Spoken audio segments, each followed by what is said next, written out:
Salut la chaîne secrète, on est vendredi, c'est le moment des questions et je suis désolé, aujourd'hui je publie ce vlog vraiment tard. D'habitude je le publie le matin vers 10h, 11h et là on est en fin de journée.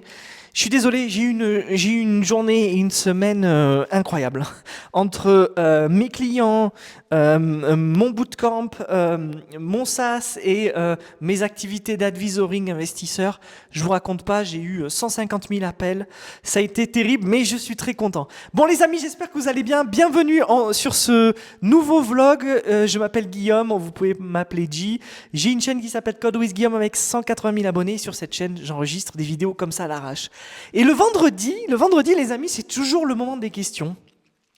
Et là, aujourd'hui, j'ai sélectionné 4 questions de Volcan, de Virgile et de Gaëtan. Alors, je vous ai demandé, les amis, de me poser des questions. Je vous remercie. J'ai des questions super intéressantes. Je vais essayer de les traiter avec le plus d'efficacité possible. Vous savez, ça fait 15 ans que je suis dans la tech. Je traite plein de sujets. Et en général, quand on pose une question, je me la suis déjà posée 100 fois. Et j'ai eu 100 réponses différentes à chaque fois. Mais on arrive toujours à une réponse qui est à peu près la même. Alors, Volcan. Comment trouver et communiquer avec un bon freelance pour déléguer des tâches lors du développement d'un SaaS ou même sur des projets annexes? Alors, merci Volcan pour ta question. Super intéressant.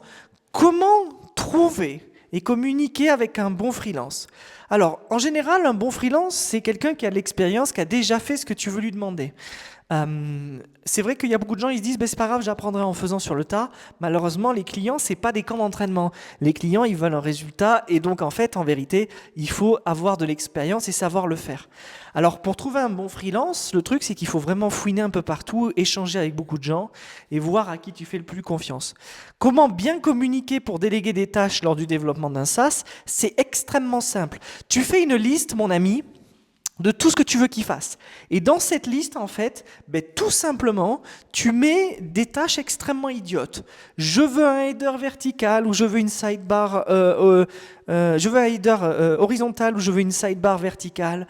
Je veux ça, nanana. Et si possible, si on n'a pas de design, mettre des sortes de schémas avec des carrés et tout ça pour expliquer. C'est la meilleure façon de déléguer des tâches. Sur le plan fonctionnel, là, je viens de parler du plan design. Sur le plan fonctionnel, c'est extrêmement simple. Tu peux lui parler de pattern ou lui montrer en fait sur un schéma comment tu veux organiser ton app. C'est-à-dire si tu veux que ce soit un monorepo, un multi-repo, du micro SaaS, ou alors si tu veux utiliser par exemple de l'atomic design ou une certaine façon de faire, tu lui attaches à la mission la façon dont tu veux qu'il travaille, d'accord? Tout en sachant l'idéal c'est qu'il l'ait déjà fait et que en fait il répète ce qu'il a déjà fait, d'accord? Ça, c'est la meilleure façon de déléguer des tâches lors du développement d'un SaaS. Tu peux le faire sur une page Notion où tu lui dis fais-moi ça, ça, ça et j'attends à telle date, ça, ça, ça. Voilà, ou même sur des projets annexes. Comment trouver un bon freelance et déléguer des tâches lors du développement d'un SaaS? C'est ça ma réponse en fait. C'est aussi simple que ça. Il faut être extrêmement bête, extrêmement basique. Ce qui est simple marche toujours le mieux. Maintenant, on a la question de mon ami Virgile. Merci, mon Virgile, franchement, merci. Franchement, tu es peut-être un des plus actifs à m'envoyer des messages et tout. C'est un vrai plaisir d'échanger avec toi tous les jours. Comment savoir se pricer en freelance ou connaître sa valeur? J'adore cette question. Quand j'ai vu ta question, Virgile, je me suis dit, lui, il est vraiment... Alors en plus, je crois que ça fait pas longtemps que tu es freelance. C'est super, je trouve que tu as une vraie courbe. Comment savoir se pricer en freelance et connaître sa valeur? Alors, mon cher Virgile, dans le vlog précédent qui était un peu vénère, un peu épicé, je m'excuse les amis, je suis allé straight to the point, mais moi j'aime pas le bullshit. Je pense qu'il faut dire la vérité aux gens pour qu'ils avancent. La vérité c'est toujours dur à écouter, la vérité c'est toujours dur à se prendre dans la tête, mais ça te fait avancer. Moi je vous dis un truc par exemple, je sais que pour mon SaaS je ne vends pas assez. Il faut que je mette à vendre plus. J'ai une liste de clients, je sais à qui vendre, comment le vendre et tout ça, etc. Mais je le fais pas. Et je me dis tous les jours, mon gars, si tu réussis pas, c'est parce que tu n'auras pas assez vendu. Et je vends pas assez, donc je réussis pas. Donc je me mets en face de mes problèmes. Donc comment savoir se pricer en freelance? Voilà pourquoi je viens de vous dire ça. Je viens de vous dire ça parce que, en fait, en général, les gens, ils se sous-pricent en freelance. C'est-à-dire qu'ils se disent, en fait, je ne vaux pas plus qu'eux.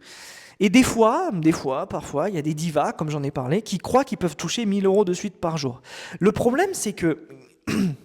Qu'est-ce que c'est être freelance? Être freelance, c'est vendre un service, vendre une prestation contre de l'argent. Ça peut être du temps ou ça peut être sous forme de forfait, peu importe. Mais en fait, vous vendez votre temps contre de l'argent, au fond. Et la vérité, c'est que pour évaluer ce temps-là, il faut évaluer en combien de temps vous allez pouvoir remplir la mission. Alors, c'est un peu touchy parce que des fois, il y a des gens, ils peuvent pricer 10 000 euros en une journée, il y a des gens, ils peuvent pricer 10 000 euros en 6 mois. C'est comme ça. Moi, je pense sur un standard français, parce que je connais extrêmement bien le marché français. J'ai été freelance pendant plus de 8 ans. J'ai fait partie du freelance board où on travaillait sur le produit de Malte. Je connais énormément de freelance. Moi, je pense que quand on est un débutant et qu'on a moins d'1 an d'expérience, pour trouver une mission, il faut se pricer minimum et maximum entre 300 et 400 euros par jour. Jusqu'à 2 ans d'expérience, il faut rester à 400 euros par jour en France en général.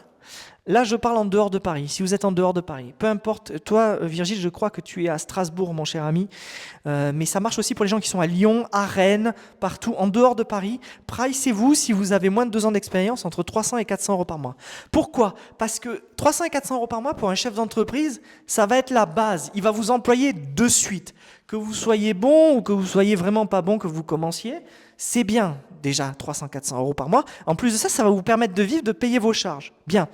Quand on a un peu plus de 2 ans d'expérience, et quand je dis 2 ans d'expérience, essayez pas de compter en années depuis combien de temps vous avez travaillé, mais essayez de compter en années depuis lesquelles vous travaillez sur des projets, c'est-à-dire en mois. Est-ce que vous êtes à une vingtaine de mois à bosser en freelance sur des projets ? En général, quand on a fait ça, ça veut dire qu'on s'est confronté, et si on a switché 3-4 fois, hein, parce que si on reste dans la même mission, ça compte pas trop, mais si on a switché 3-4 fois, ça veut dire qu'en fait, vous avez vécu assez de problèmes et que techniquement, dans la prochaine mission que vous allez avoir au bout de ces 2 ans, il n'y aura pas un problème que vous n'avez pas déjà vu. Vous avez peu de chance. En général, vous avez 80% de chance de tomber sur un problème que vous avez déjà vu en 2 années de freelance. C'est tout le temps ça se passe tout le temps comme ça. Donc, du coup, au bout de 2 ans d'expérience, là, vous pouvez commencer à monter vos prix. Vous pouvez commencer à monter vos prix, surtout si vous sentez que vous êtes à l'aise dans les missions que vous avez faites précédemment et que vous êtes à l'aise avec ce que les nouveaux clients vous demandent. De 2 à 3, 4 ans, en général, on est sur du 400, 450, 500, voire 600 euros par jour quand on a 3-4 ans d'expérience. Parce qu'au bout de 3-4 ans d'expérience, moi j'estime que dans une boîte, vous savez faire tout ce qu'on vous demande dans le full stack, du front, du back, même si vous ne savez pas faire trop de back, et je sais que c'est souvent le cas.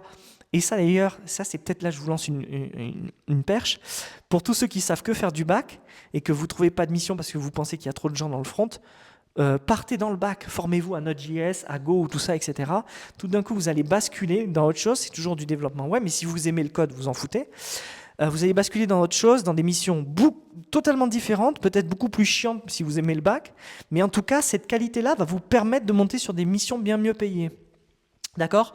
Donc jusqu'à 5 ans d'expérience, être à 500 euros par jour, c'est pas dégueulasse. Et là, le problème, c'est que vous allez, et vous allez voir, je vais revenir à la question de Virgile, vous allez vous tomber sur un plateau. C'est-à-dire que 500-600 euros en freelance en France, c'est la moyenne.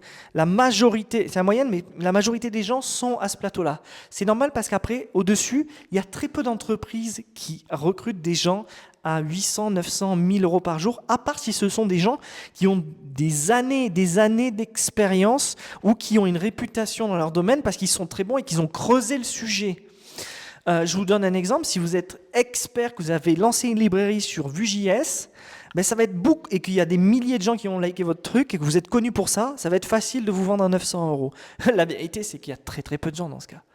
Il y a peut-être 5-6 personnes. Moi, j'en connais quoi ? Des gens qui ont lancé des librairies sur Vue.js, par exemple. J'en connais, malheureusement, j'en connais 10 parce que je suis très actif dans la communauté Vue.js.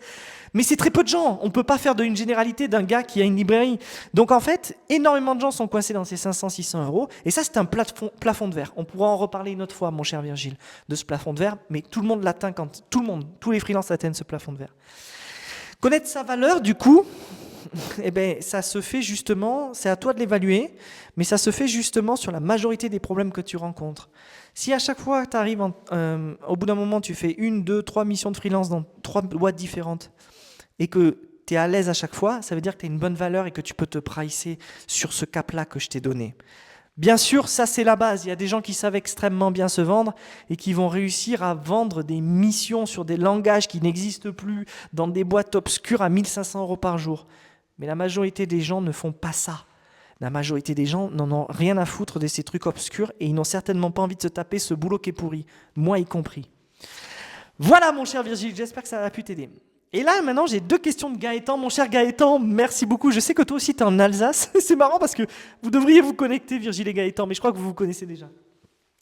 Gaëtan, ta formation niveau scolaire a-t-elle joué un rôle clé dans ton parcours? Alors, merci Gaëtan pour cette question, c'est super intéressant parce que tout le monde croit que je suis ingénieur, j'ai fait école d'ingénieur et certains croient même que j'ai fait grande école et tout ça, etc. C'est absolument pas le cas. Je vais vous dire ce que j'ai fait moi les amis et ça n'a joué aucun rôle. Ma femme dirait le contraire, elle dirait que ça a joué un rôle parce que je sais m'exprimer, je sais écrire, donc je sais faire des offres, je sais faire du business, je sais vendre. Moi, les amis, j'ai fait un bac littéraire, ce qu'on appelle un bac L. J'ai redoublé ma terminale, j'ai pas eu mon bac du premier coup parce que je m'en foutais un peu, j'étais un peu dilettante. Et je me suis vraiment réalisé à l'université quand j'ai fait lettres modernes. J'ai fait des études de lettres modernes, les gars. Vous le voyez pas ici parce que j'ai pas encore mis une bibliothèque, mais j'ai plus de 300 livres, je suis un passionné de littérature. En fait, j'ai même lu plus que 300 livres. Et je dis pas ça pour me vanter, je dis ça parce que je suis passionné. Je suis un passionné de littérature et c'est pour ça que j'ai fait des études littéraires. Je n'étais pas du tout dans le web. J'ai passé plus de 6 ans, pardon, à faire des études et j'ai eu mes diplômes et en fait j'ai fini au Collège de Londres à faire une licence, un équivalent master. Parce qu'en Angleterre c'est différent, mais un équivalent master français-anglais. Et j'ai étudié tous les auteurs anglais, bien que en fait, je sois passionné par la littérature russe et l'âge d'or russe. Dostoïevski, Tolstoï, Gogol, Tchekhov, bref. Cette chaîne passe du coq à l'âne, mais j'ai fait ça comme étude, Gaëtan. Donc moi, je passais mes journées à lire, à écrire des dissertations, à écrire des essais. J'ai écrit des romans, j'ai écrit plein d'articles, parfois qui ont été publiés en ligne, parfois pas, parfois qui ont été publiés dans des magazines, parfois pas. J'ai fait ça, j'ai pas du tout fait de mathématiques, j'ai pas fait d'électronique, je n'ai pas fait d'études web, j'ai pas fait de formation design, j'ai rien fait, j'ai toujours tout fait tout seul dans mon coin. Parce que c'était l'époque où il n'y avait pas de formation là-dessus. Aujourd'hui, c'est génial. Si vous voulez apprendre Node.js, vous faites la formation à l'IFOCOP, pour laquelle j'ai été tuteur pendant plus de 4 ans, où je faisais passer le diplôme. Vous faites la formation à Node.js et vous devenez développeur back-end et ça tue. Donc, ma formation a joué un rôle dans le sens où j'ai appris le business. C'est ma formation, en fait, à savoir parler, à savoir écrire, à avoir un contact avec les gens, qui m'a en fait... Alors, le contact avec les gens, c'est plutôt quelque chose de naturel, mais c'est ça qui m'a aidé, cher Gaëtan. Mais ça m'a absolument pas aidé à travailler dans le web ni rien. Et d'ailleurs, je le dis de suite, c'est pas parce que vous allez faire une école d'ingénieur à 50 000 € par an ou que vous allez faire une petite formation au wagon de 6 mois à 4 000 balles que vous allez pouvoir devenir dev. Le développement web, on en a déjà parlé, les amis. Pour moi, c'est une passion, c'est quelque chose qu'on fait. Il y a plein de gens qui le font pour l'argent et qui s'en foutent, hein, et qui écouteront certainement pas ce vlog. Et c'est pas grave, je respecte ça. Les gens ont raison, il y a de l'argent dans le web, c'est pour ça qu'on y va, nanana. Et à 18h, ils en ont rien à foutre. Ils ferment leur din, qu'il y a un problème ou pas. Ils en ont rien à foutre. Pour eux, c'est un job. Je comprends et je respecte ça totalement, les amis. Je respecte ça totalement. Mais moi, je pense que pour être un bon dev et pour aller loin dans la carrière, il faut être passionné, il faut se bouger le cul. Il faut vraiment se bouger le cul. Donc c'est la seule chose que j'ai eue, moi, c'est que j'ai réussi à me bouger le cul. C'est ça qui a fait que je suis arrivé là où je suis, Gaëtan. Et la dernière question, parce que je ne sais pas combien on est, mais là aujourd'hui c'est long. Hein. Ah, 13 minutes 40. Mais d'habitude, les questions, je crois que c'est toujours plus long. C'est toujours plus de trucs à dire. Gaëtan, la dernière question. Comment fixer le pricing d'un SaaS? Waouh, je devrais prendre 10 minutes de plus. Je vais essayer d'être assez court. Je vais te donner une méthode extrêmement simple. Mais ça va plus loin. Dans mon bootcamp, j'aide vraiment les gens à aller plus loin, plus profondément. On arrive toujours à trouver le bon pricing.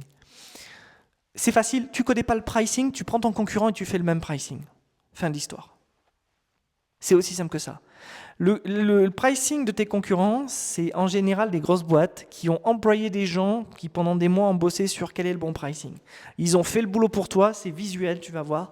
S'il a un plan à 29 €, 59 € et 89 €, tu fais le même plan. Fin de l'histoire, c'est ce que tu fais. N'essaye pas d'inventer un pricing qui vient de n'importe où comme 99% des gens font. Mais les gens sont bêtes, franchement. Je comprends pas en fait. Je comprends pas pourquoi on inventerait un truc. Faut pas inventer, faites copier-coller. C'est l'histoire de l'informatique. Juste prenez le pricing des concurrents. C'est aussi simple que ça. Un SaaS, c'est quelque chose qui s'adresse à plein de gens. D'accord? Le freelancing, c'est absolument pas quelque chose qui s'adresse à plein de gens. C'est pour ça que le pricing est difficile dans le freelancing. Parce qu'en fait, des fois, tu as des mecs, ils valent 1200 euros par jour, et tu en as d'autres qui valent 300.